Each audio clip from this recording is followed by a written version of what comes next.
Dito kami magpapa-ultrasound. Lamig guys. So ito guys ang result ng aming 8-month ultrasound. Yan lang yung pinapakita sa ultrasound dito sa India. Hindi siya masyado clear. Hindi ko alam yung mga yan by the way.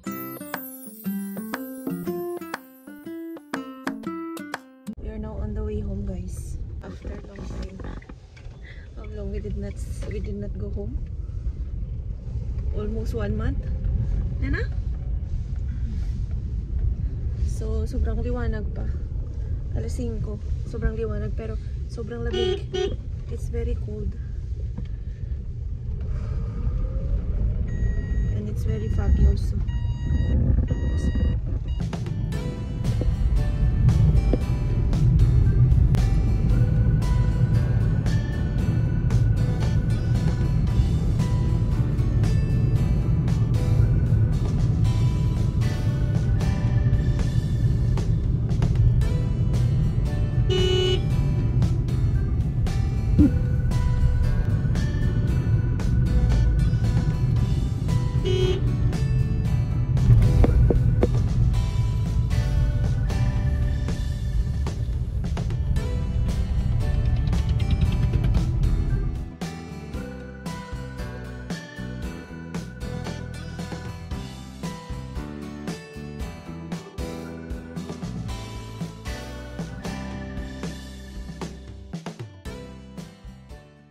We are here now in Rohtak.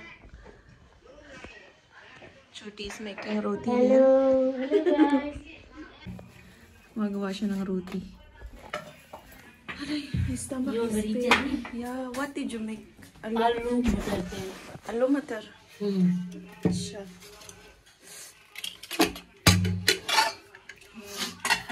Aloo matar. And roti. This mommy. Mommy is making gajar halwa. Kuha tayo ng gatas, guys. Pagkadating ko dito, gatas yung tinitira ko dito. Ayan. Ito. Sarap to inumin. Fresh milk.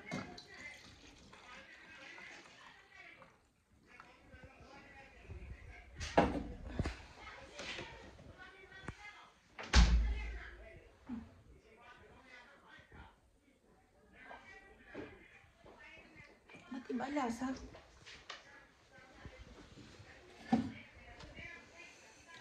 Hindi masarap. Hindi siya masarap.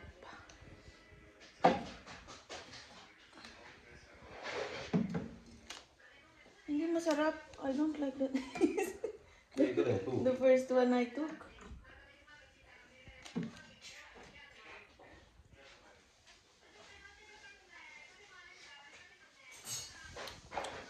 Ito, masarap po yung halwa. Ay, barfi pala to.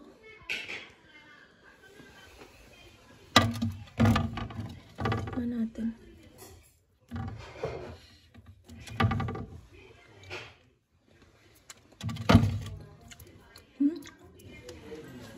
Sarap. Luto na yung niluto ni Mami na halwa, guys. Ito, papakita ko sa inyo. Ito yung Mava ano niya? Mava barfi. Gawang ano to? Gawa sa flour. Tapos ito naman yung ginawa niya kaninang carrot halwa. Ayan. Ang dami naming pagkain. Diba? Si Huda ay umalis. Pupunta siya ng ano, ng Kiloy. Ay, Kiloy. Saan nga yun? Balot. Pumunta siya ng Balot para sunduin si Auntie Rino. So, yun. Ito muna ako kay Mami. Si Bibi. Nag-aayos si Mami ng ano namin, flour. Ito yung ata. Matadalhin namin bukas. You make this in the afternoon, Mami? This one? This flour? Kya hai? What is this po? रेवड़ी चरी गाइस ई रेवड़ी खा लो रेवड़ी है ना चरी Riyudi. रेवड़ी It's made of sesame seed. Sesame seed है ना? Sesame seed. Ayun. Til, cherry, til. Kill. Ang dami Til, nilang sugar, pagkain cherry. dito. Bas na! Bas po! Too much! Ah! Sweet na यार खाओगी जब मैं तो कहूंगी मैं। No routine में. Bas, I'm full. क्या po? Suit?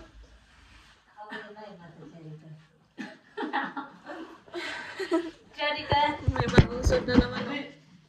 टाइट टाइट आवाज Baby, it will be tied to me.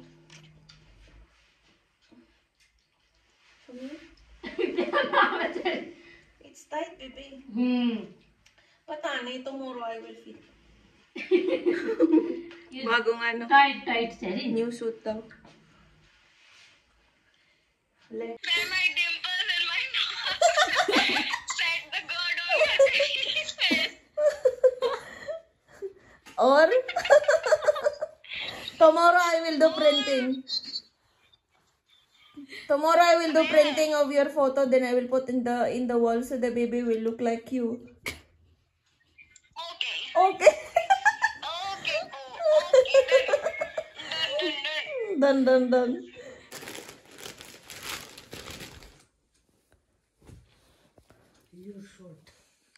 Bada eh, mami? Bada. Ha, this one is fit. silver Okay. it's your May bagong suit si mami. Say it, mami. This one will fit your on me. suit cherry Hmm. try No, tomorrow. Tomorrow, May. I will try tomorrow. okay I will wear tomorrow, mami. कितना दो चुन्नी होनी थी ना Nagawa silang bagong suit. यार ये खोल दे दे इसके ऊपर ले full suit Balik na kami ng Gurugram, guys. Then dumaan lang kami dito sa pa-refillan ng namin ng gasol. Yung si Huda. Na-refillan lang nila yung gasol namin na dadalhin doon sa Gurugram. So dinala ko din yung yung health book ko kasi kailangan namin to mamaya. So bali magta-transfer na kami ng magta-transfer na kami ng hospital, guys, ng doktor kasi dito ako manganganak sa Rotac. So yun si Papa, oh. Kasama namin kanina si Papa. Nagpa-refill. Ayan. So babalik na siya sa bahay.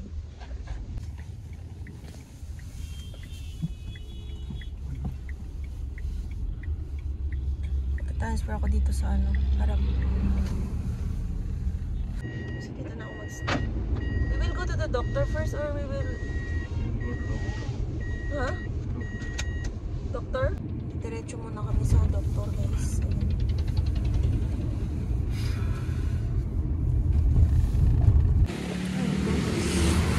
First Sunday. Dito na kami, guys.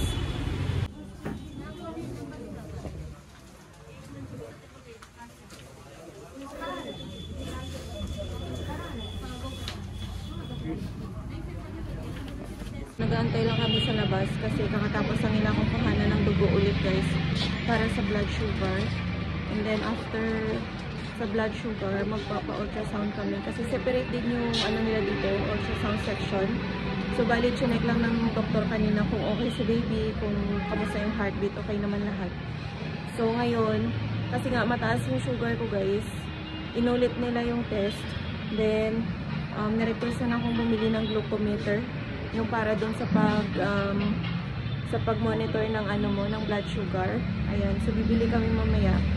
Hopefully mababa yung sugar ko, guys. Pero normal naman si baby. Kinuhanan din pala ako kanina ng guys, ng urine sample. So dalawa yung kinuha sa akin, yung blood sample and then urine. Yun. So yun yung kinuha sa akin kanina. So dito ako ng hospital, guys, mga private hospital siya, guys. Mabait naman yung doktora dito na nag-assist sa amin. So, at least meron akong pangahawakan na okay yung doktor. Kasi doon sa isang doktor, guys, hindi masyado nagko-communicate ng maayos. Dito mababait naman sila. So, dito kami magpapa-ultrasound.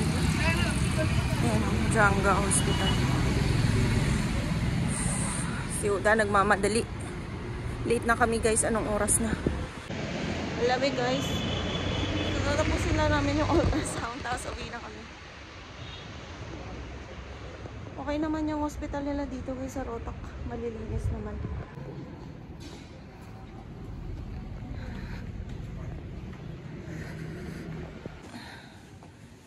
Yun si Huda.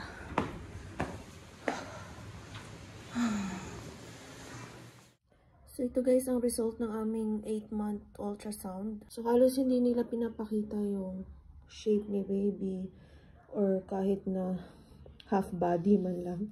Kasi nag-change na kami ng ano namin, ng OB namin. Since doon ako manganganak sa Rotak. Ayan, yan lang yung pinapakita sa ultrasound dito sa India. Ayan.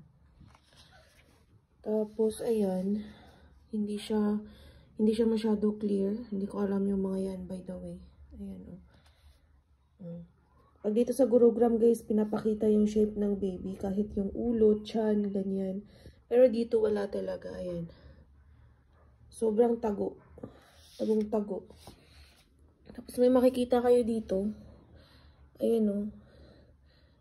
Declare that while conducting ultrasonography of the patient, I have neither detected nor disclosed the sex of her fetus to anybody in any manner.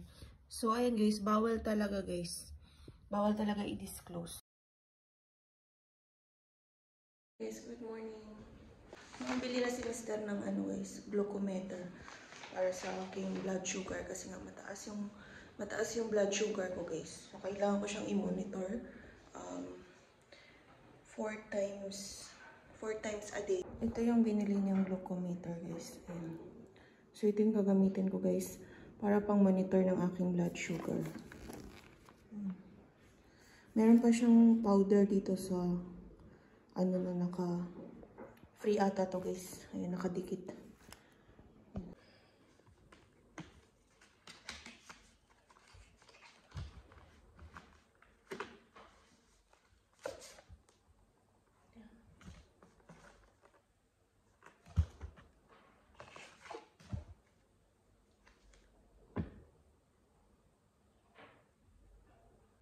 So, ito yung laman niya guys. Ito yung parang karayom. Ito yung mga strips na lalagyan ng tugo. Tapos ito yung monitor. Then, meron pa siyang free. Meron pa siyang free. Ayun. Tapos, ito yung guide. Ayan yung guide natin.